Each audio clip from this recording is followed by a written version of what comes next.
Hello दोस्तों, कैसे हो आप सभी। दोस्तों, बिहार दरोगा का प्रैक्टिस सेट आप सभी लोग को यहाँ पे डेली बेस पे प्रोवाइड किया जा रहा है।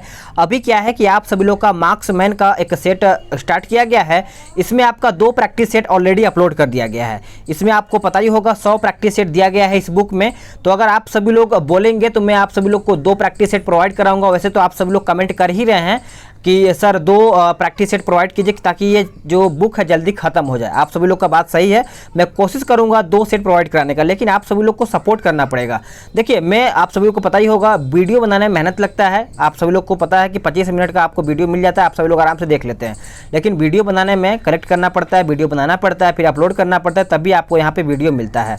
तो सबसे पहले आज सभी लोग जान लीजिए कि आपका सेट नंबर 3 है। इसमें आपका टॉपिक क्या दिया है, इसको पढ़ लीजिए एक बार ताकि आपको टॉपिक क्लियर हो पाए। शैव, भागवत एवं अन्य धर्म और 6ठी शती ईसा पूर्व के राजनीतिक दशा, यूनानी आक्रमण, मौर्य साम्राज्य, यामोत्तर काल पर आधारित आपका ये प्रश्न होने वाला है। ठीक है, अब आप सभी लोग से बात करेंगे कि अगर आप सभी लोग चाहते हैं कि डेली 2 वीडियो आए तो आप सभी लोग मिलकर सपोर्ट कीजिए। हर एक वीडियो में कम से कम 1000 लाइक कम से कम पहुंचा दीजिए, क्योंकि आप सभी लोग सपोर्ट नहीं करेंगे मिल करके तो कैसे क्या होगा, आप ही लोग बताइए। कम से कम इस वीडियो का टारगेट 1000 लाइक। अगर आप 1000 लाइक कर लेते हैं तो कहीं ना कहीं मैं डेली 2 वीडियो प्रोवाइड करने का पूरा कोशिश करूँगा। ठीक है, चलिए देखते हैं कितना जल्दी आप सभी लोग 1000 लाइक पूरा करते हैं। पूरी में रथ यात्रा किसके सम्मान में निकाली जाती है, बताइए। पूरी में रथ यात्रा जो है किसके सम्मान में निकाली जाती है, तो सभी को पता है। ऑप्शन आपका सी हो जाएगा, भगवान जगन्नाथ। क्या हो जाएगा, ऑप्शन आपका सी हो जाएगा।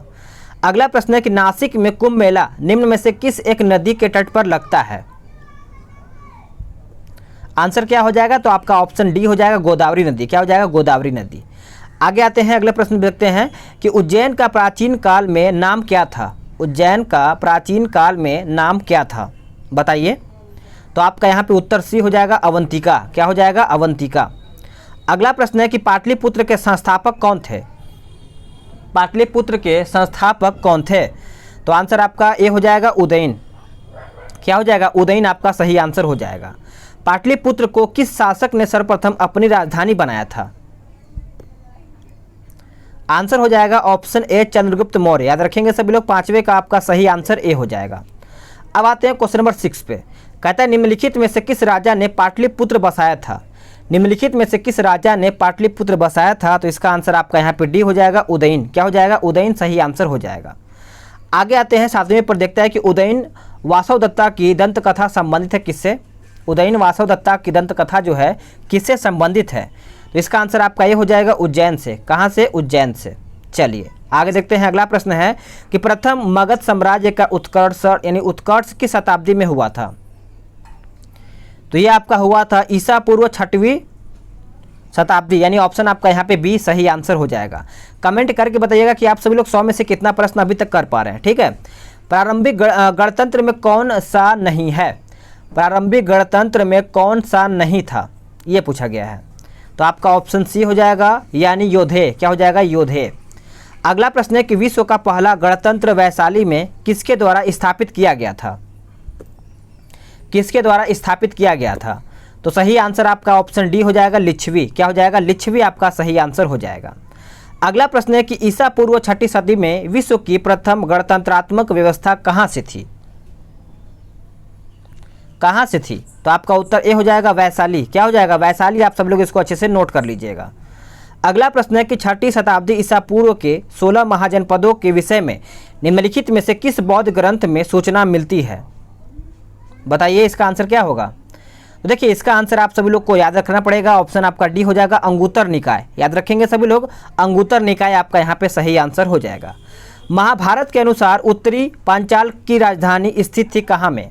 महाभारत के अनुसार, तो इसका आंसर आपका यहाँ पे सी हो जाएगा, अहिछत्र हो जाएगा। ऑप्शन आपका यहाँ पे सी हो जाएगा। अगला प्रश्न है कि 6ठी शताब्दी ईसा पूर्व में सुक्तिमती राजधानी कहाँ पर थी।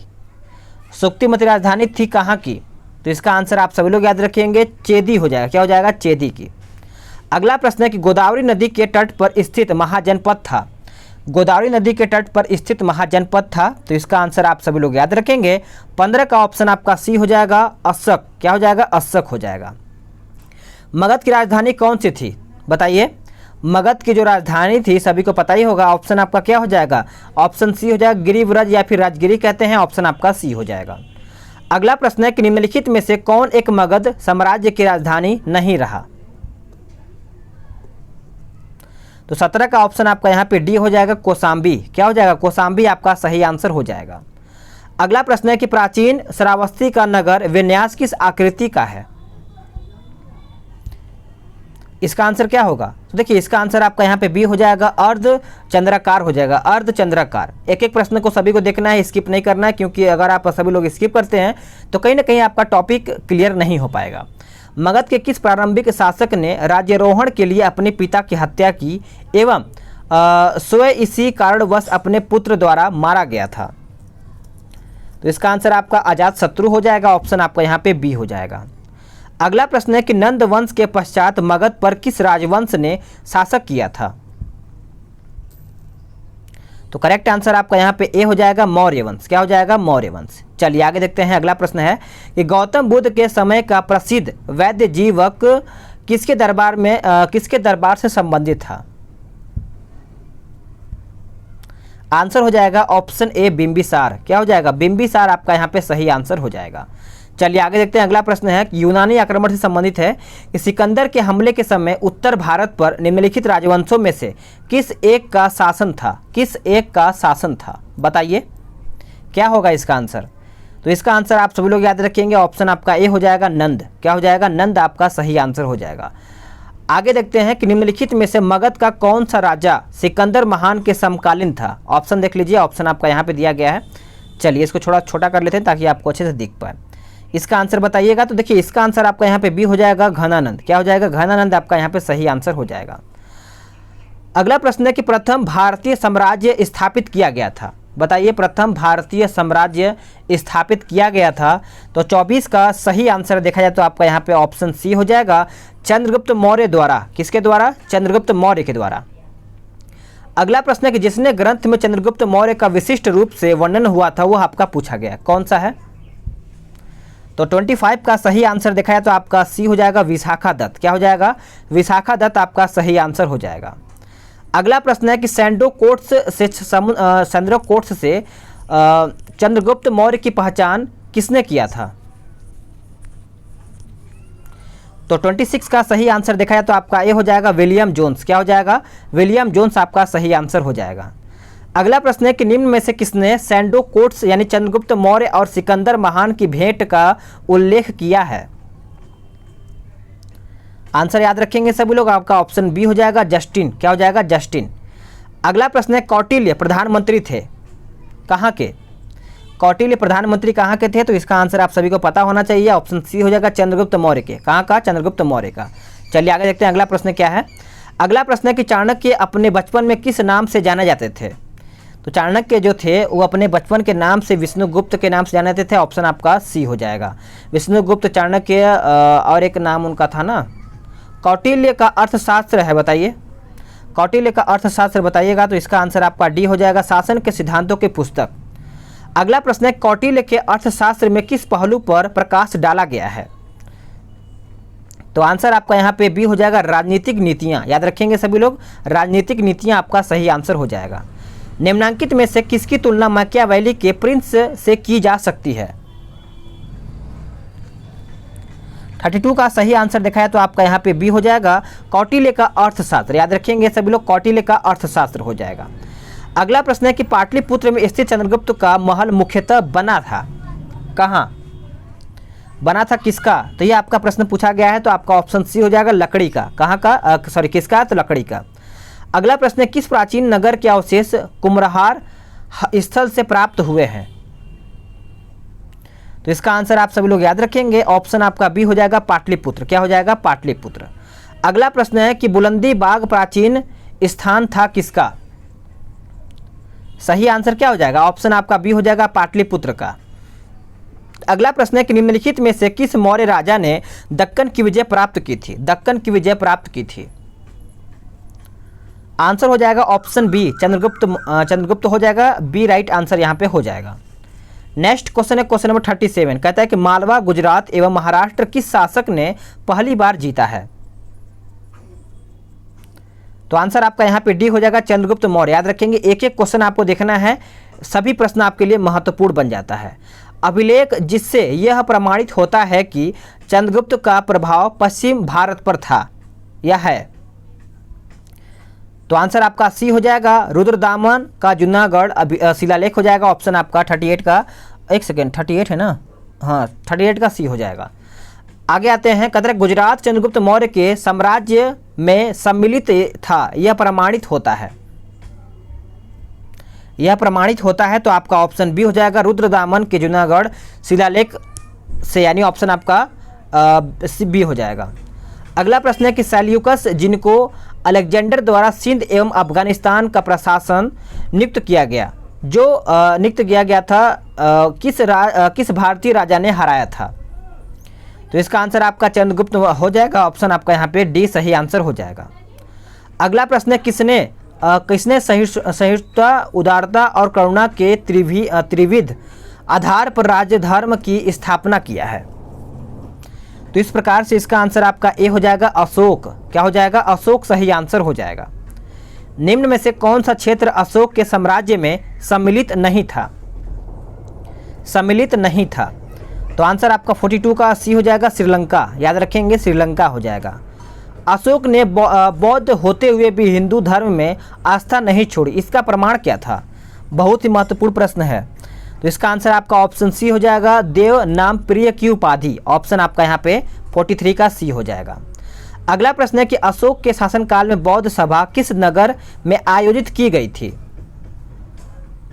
तो आंसर आपका यहाँ पे बी हो जाएगा, पाटलिपुत्र। क्या हो जाएगा? पाटलिपुत्र आपका सही आंसर हो जाएगा। अगला प्रश्न है कि रज्जुक थे, बताइए रज्जुक कौन थे? तो एक प्रकार से देखा जाए तो आपका रज्जुक जो था वो आपका मौर्य शासन में अधिकारी। ऑप्शन आपका यहाँ पे बी सही आंसर हो जाएगा। अगला प्रश्न है कि सार्थवाह किसे कहते थे? सार्थवाह जो था वो किसे कहते थे? तो सही आंसर आपका बी हो जाएगा, व्यापारियों के काफिले को, व्यापारियों के काफिले को कहा जाता था। सारनाथ स्तंभ का निर्माण किया था किसने? तो सारनाथ स्तंभ का निर्माण किसने किया था? तो आपका 47 का बी हो जाएगा, अशोक ने। क्या हो जाएगा? अशोक ने। अगला प्रश्न है कि निम्नलिखित में से किसे सर्वश्रेष्ठ स्तूप मानते हैं? सर्वश्रेष्ठ स्तूप मानते हैं। तो इसका आंसर आपका क्या हो जाएगा? देखिए इसका आंसर आप सभी लोग याद रखेंगे, सांची का स्तूप। कहाँ पर स्थित है कमेंट करके बताइएगा, देखते हैं किसको पता है। सांची का स्तूप किस शासक ने बनवाया था? सांची का जो स्तूप था किस शासक ने बनवाया था? तो इसका आंसर आपका बी हो जाएगा, अशोक। क्या हो जाएगा? अशोक। अशोक के शिलालेखों में प्रयुक्त भाषा पूछा गया है। आंसर आपका यहाँ पे ऑप्शन बी हो जाएगा, प्राकृत। क्या हो जाएगा? प्राकृत।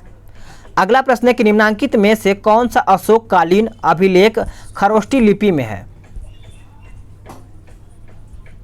आंसर हो जाएगा ऑप्शन सी, यानी शाहबाजगढ़ी। याद रखेंगे, शाहबाजगढ़ी हो जाएगा। अगला प्रश्न है कि पत्थर पर प्राचीनतम शिलालेख किस भाषा में थे? पत्थर पर प्राचीनतम शिलालेख किस भाषा में थे? तो इसका आंसर क्या होगा? इसका आंसर आपका प्राकृत हो जाएगा। ऑप्शन आपका सी हो जाएगा। अगला प्रश्न है कि ब्राह्मणी लिपि का प्रथम उद्भव, यानी क्या लिखा है, उद्भव वाचन किस पर उत्कीर्ण यानी उत्कीर्ण अक्षरों से किया गया था? तो इसका आंसर आपका क्या होगा? देखिए आपका यहाँ पे पत्थर की पट्टियों पर। ऑप्शन आपका ए हो जाएगा। अगला प्रश्न है कि अशोक के शिलालेखों को सर्वप्रथम किसने पढ़ा था? बहुत ही महत्वपूर्ण प्रश्न है। तो इसका आंसर आप सभी लोग का हो जाएगा ऑप्शन सी, जेम्स प्रिंसेप। क्या हो जाएगा? James Prinsep. अगला प्रश्न है कि ब्राह्मणी लिपि को सर्वप्रथम किसने पढ़ा था? आंसर हो जाएगा ऑप्शन डी, जेम्स प्रिंसेप। याद रखेंगे, 55 का आपका सही आंसर डी हो जाएगा। अगला प्रश्न है कि वह स्थान जहां पाक अशोक ब्राह्मणी लिपि का पता चलता है? आंसर हो जाएगा ऑप्शन बी, यानी अनुराधापुर। याद रखेंगे, अनुराधापुर। अगला प्रश्न है कि प्राचीन भारत में निम्नलिखित में से कौन सी एक लिपि दाईं ओर से बाईं ओर लिखी जाती थी? दाईं ओर से बाईं ओर लिखी जाती थी। तो इसका आंसर आपका खरोष्टी हो जाएगा। ऑप्शन आपका यहाँ पे डी हो जाएगा। आगे आते हैं, अगला प्रश्न है 58 नंबर कि अशोक का अपने शिलालेखों में सामान्यतः जिस नाम से उल्लेख हुआ है वो आपका पूछा गया है। तो 58 का सही आंसर देखा जाए तो आपका बताइए क्या होगा? तो आपका प्रियदर्शी हो जाएगा। ऑप्शन आपका डी हो जाएगा। अगला प्रश्न है कि निम्नलिखित में से किस एक अभिलेख में अशोक के व्यक्तिगत नाम का उल्लेख मिलता है? अशोक के व्यक्तिगत नाम का उल्लेख मिलता है? तो आपका सही आंसर 59 का देखा जाए तो आपका डी हो जाएगा, मास्की। याद रखेंगे, मास्की हो जाएगा। निम्नलिखित अभिलेखों में से किस लेख में अशोक नाम उल्लिखित है? अशोक नाम उल्लिखित है। आंसर हो जाएगा ऑप्शन डी, मास्की का लघु शिलालेख। याद रखेंगे, मास्की का लघु शिलालेख हो जाएगा। अशोक का रुमिनदेई स्तंभ संबंधित है। इसका आंसर आपका हो जाएगा ऑप्शन ए, बुद्ध के जन्म से। क्या हो जाएगा? बुद्ध के जन्म से।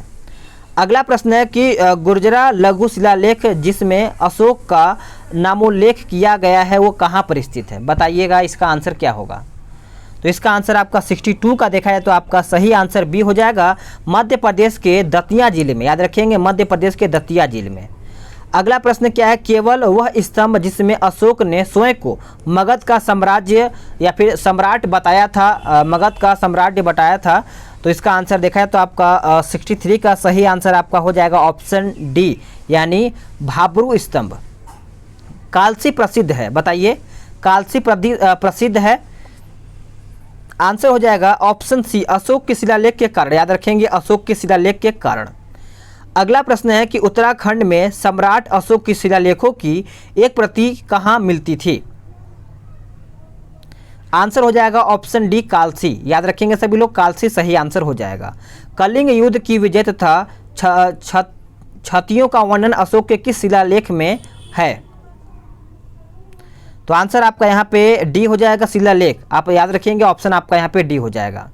अगला प्रश्न क्या है, कहता है, इसको देखिएगा कि निम्नलिखित में से किस दक्षिणी राज्य का उल्लेख अशोक के अभिलेखों में नहीं है? आंसर हो जाएगा ऑप्शन, याद रखेंगे सभी लोग, क्या हो जाएगा बताइएगा? तो आपका सातवाहन हो जाएगा, ऑप्शन आपका यहाँ पे डी हो जाएगा। आगे आते हैं, अगला प्रश्न देखते हैं कि ऑप्शन क्वेश्चन नंबर 68 कहता है कि टालेमी फिलाडेल्फस जिसके साथ अशोक के राजनय संबंध थे वो कहाँ का शासक था?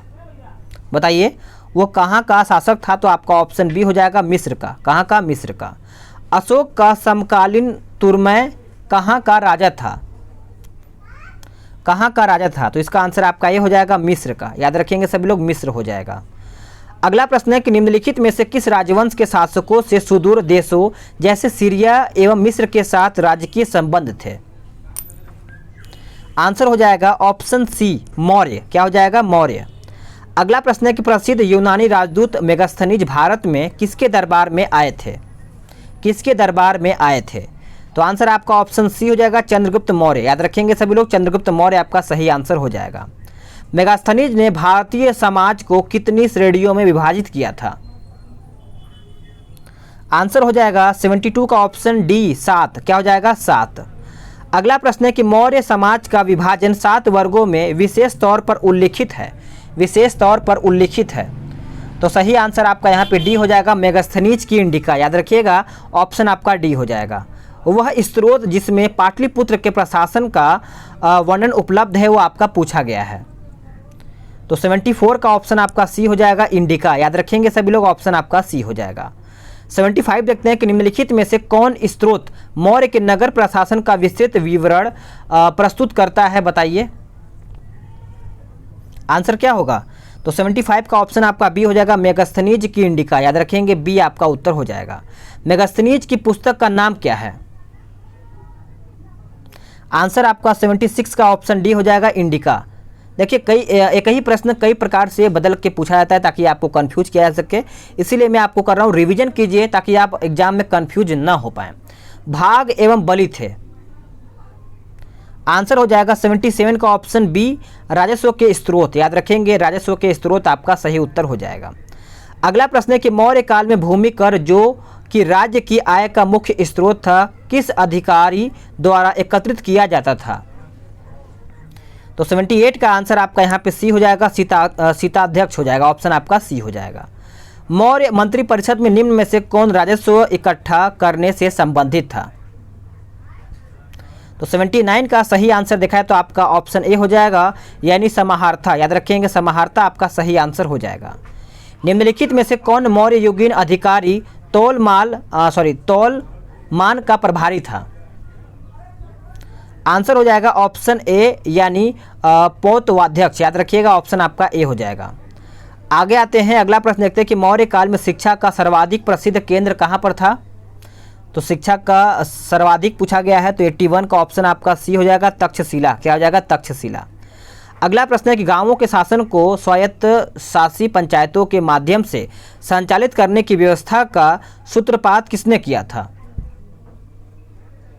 आंसर 82 का देखा है तो आपका करेक्ट आंसर आपका डी हो जाएगा, मौर्यों ने। क्या हो जाएगा, मौर्यों ने। अगला प्रश्न है कि प्राचीन काल के, याद रखिएगा, प्राचीन भारत के इतिहास, माफ कीजिएगा, फिर से एक बार देखते हैं कि प्राचीन भारत के निम्नलिखित ग्रंथों में से किसमें पति द्वारा परित्यक्त पत्नी के लिए विवाह विच्छेद की अनुमति दी गई है। क्वेश्चन समझिए फिर आंसर कीजिए। तो इसका आंसर आप सभी लोग याद रखेंगे, ऑप्शन आपका डी हो जाएगा, अर्थशास्त्र। क्या हो जाएगा, अर्थशास्त्र। निम्नलिखित में से किसमें पुनर्विवाह वर्जित है। आंसर हो जाएगा ऑप्शन बी, मनुस्मृति। क्या हो जाएगा, मनुस्मृति। अंतिम मौर्य सम्राट था, बताइएगा, अंतिम मौर्य सम्राट था, तो सही आंसर आपका बृहद्रथ हो जाएगा, ऑप्शन आपका 85 का डी सही आंसर हो जाएगा। अगला प्रश्न है कि निम्नलिखित में से कौन सा एक अन्य तीनों के समसामयिक नहीं था। आंसर हो जाएगा ऑप्शन सी। क्या हो जाएगा, मिलिंद हो जाएगा, याद रखेंगे, मिलिंद। जल की आवश्यकता को ध्यान में रखते हुए जिस प्रथम शासक ने गिरनार क्षेत्र में एक झील का निर्माण करवाया था वो आपका पूछा गया है। तो 87 का सही आंसर देखा जाए तो आपका क्या हो जाएगा, तो चंद्रगुप्त मौर्य हो जाएगा, ऑप्शन आपका यहाँ पे ए सही आंसर हो जाएगा। अगला प्रश्न है कि निम्नलिखित में से किस अभिलेख में चंद्रगुप्त और अशोक दोनों का उल्लेख किया गया है। तो 88 का ऑप्शन आपका देखा है तो क्या हो जाएगा, तो ऑप्शन आपका यहाँ पे बी हो जाएगा, महाक्षत्रप रुद्रदामन का जूनागढ़ अभिलेख हो जाएगा। अगला प्रश्न है कि उत्तरी तथा उत्तरी पश्चिमी भारत में सर्वाधिक संख्या में तांबे के सिक्के को जारी किसने किया था। तो तांबे का सिक्का पूछा गया है, तो इसका आंसर आप सभी लोग याद रखिएगा, ऑप्शन आपका बी हो जाएगा, कुषाण। अगला प्रश्न है कि प्राचीन भारत में निम्न में से किस एक ने नियमित रूप से सोने के सिक्के चलाए थे। नियमित रूप से सोने के सिक्के चलाए थे, तो इसका आंसर आपका 90 का देखा जाए तो आपका कुषाण हो जाएगा, ऑप्शन आपका सी हो जाएगा। अगला प्रश्न है कि बुद्ध का किसके सिक्कों पर अंकन हुआ है। तो आपका 91 का आंसर देखा जाए तो आपका बी हो जाएगा, कनिष्क। अगला प्रश्न है 92 कहता है, इसको अच्छे से देखिएगा कि निम्नलिखित में से किस शासक को सर्वप्रथम सोने के सिक्के जारी करने का श्रेय दिया जाता है। सोने का सिक्का पूछा गया है, तो 92 का ऑप्शन आपका बी हो जाएगा, वीम कटफिसेस हो जाएगा। आगे आते हैं, अगला प्रश्न देखते हैं कि कहता है कि योधे सिक्कों पर किस देवता का अंकन मिलता है। आंसर हो जाएगा ऑप्शन डी, कार्तिकेय। क्या हो जाएगा, कार्तिकेय। कुषाण शासक कनिष्क का राज्याभिषेक किस सन में हुआ है। तो आंसर आपका 94 का देखा है तो आपका 78 एडी, याद रखेंगे, 78 एडी हो जाएगा। शक संवत कब प्रारंभ हुआ था। तो शक संवत सभी को पता है, कन्फ्यूजन ना होइएगा, नीचे जो आपका दिया गया है आप नीचे दोनों छोड़ के आप 78 मारिएगा, ऑप्शन आपका बी हो जाएगा। विक्रम एवं शक संवतों में कितना अंतर वर्षों का है। तो 96 का ऑप्शन आपका 135 हो जाएगा, ऑप्शन आपका सी हो जाएगा। विक्रम संवत कब से प्रारंभ हुआ था। तो विक्रम संवत याद रखेंगे सभी लोग, आंसर आपका यहाँ पे क्या हो जाएगा, 97 का 72 दिया गया है, जो कि 57। चलिए इसको कन्फ्यूजन में छोड़ते हैं, आगे देखते हैं। देखिए इसमें आंसर गलत दिया है, विक्रम एक सेकेंड, कौन सा था क्वेश्चन, ये वाला था ना। हाँ देखिए विक्रम संवत जो था ये आपका 57 ईसा पूर्व हो जाएगा, लेकिन इसमें आंसर क्या दिया है 97 का देखा जाए तो क्या दिया है। चलिए आगे देखते हैं, अगला प्रश्न क्या है, इसमें गलत दिया था। अगला प्रश्न है कि अश्वघोष किसका समकालीन था। अश्वघोष जो था वो किसका समकालीन था। तो ऑप्शन आपका यहाँ पे सी हो जाएगा, कनिष्क का, याद रखेंगे, कनिष्क का हो जाएगा। चलिए आगे देखते हैं, अगला प्रश्न है कि अश्वघोष किसका समकालीन था। तो इसका आंसर आपका यहाँ पे कनिष्क का हो जाएगा। अगला प्रश्न है कि निम्नलिखित में से कौन एक कनिष्क के दरबार से संबंधित नहीं था। तो 99 का ऑप्शन आपका यहाँ पे ऑप्शन डी हो जाएगा, पतंजलि। अगला प्रश्न है कि निम्नलिखित में से कौन कनिष्क प्रथम के दरबार में नहीं पाया गया था। तो ऑप्शन आपका डी हो जाएगा, विशाखा दत्त। फ्रेंड्स आप सभी लोग का यहीं पर सेट समाप्त हो जाता है। वीडियो को लाइक करना ना भूलिए, आपका टारगेट याद होना चाहिए, 1000 लाइक वीडियो का है टारगेट।